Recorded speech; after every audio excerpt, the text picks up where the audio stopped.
Sasha and I lived together for more than 3 years. We rarely fought with him. We had an almost perfect family. The three of us lived together.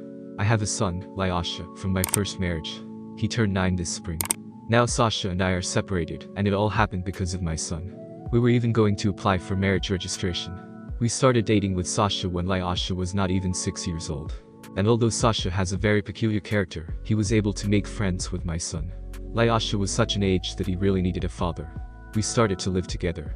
Sasha treated my son well, was engaged in his upbringing. He did all this in moderation, and I did not interfere with him. But in the summer a situation happened which caused us to part. What happened was this.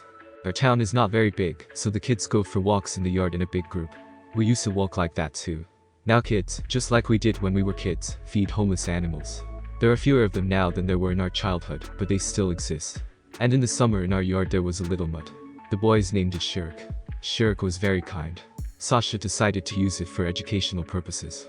First he printed out ads and they hung them with the guys everywhere. Announcements that the dog was lost. She had a home after all. Sasha told the boys. Someone is looking for him. We need to make sure that Shirk came back to his owners. The boys listened with admiration to Sasha. Alyosha was very proud of his uncle Sasha. Not even all children can have such good fathers. Then Sasha together with the boys built a nice house for Shirk. Then Sasha took Shirk together with Lyasha to the vet to make sure the dog was healthy. Everyone was jealous of how good Uncle Sasha was. But Shirk, like all dogs, loved to bark at cars and throw himself at them. Several drivers managed to slow down, but one driver did not. A misfortune happened to Shirk. He was hit by a car. The guys realized that they needed to take Shirk to the doctor. But it all cost money. Uncle Sasha ran to our house. Lyasha. We need to save Shirk there. We need money for the vet. Will you give us money? Of course. Sasha promised. Lyasha ran and told the guys that Uncle Sasha would give them the money. And then Sasha kind of got switched. He didn't give the money, he just went away to his mom's dacha for a whole week. And Shirk, meanwhile, was lying in his kennel and whining pitifully.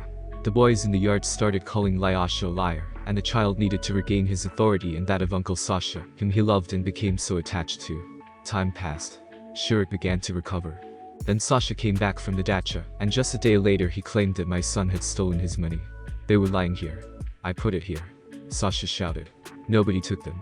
It was your son who took it. Yes, I took the money. You promised to give me the money, but you didn't. I thought you just forgot. You're a thief. Sasha started shouting and grabbed his belt. Don't you dare touch my son. You promised to give money and you didn't.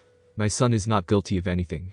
If you don't let me give Lyasha the belt, I'll leave you. And you'll give me the money your son stole. I didn't let you hit my son. I just gave Sasha back the money that was spent on Shirk's treatment and kicked him out of our apartment. I may still have many men, but I only have one son. And I would never betray him.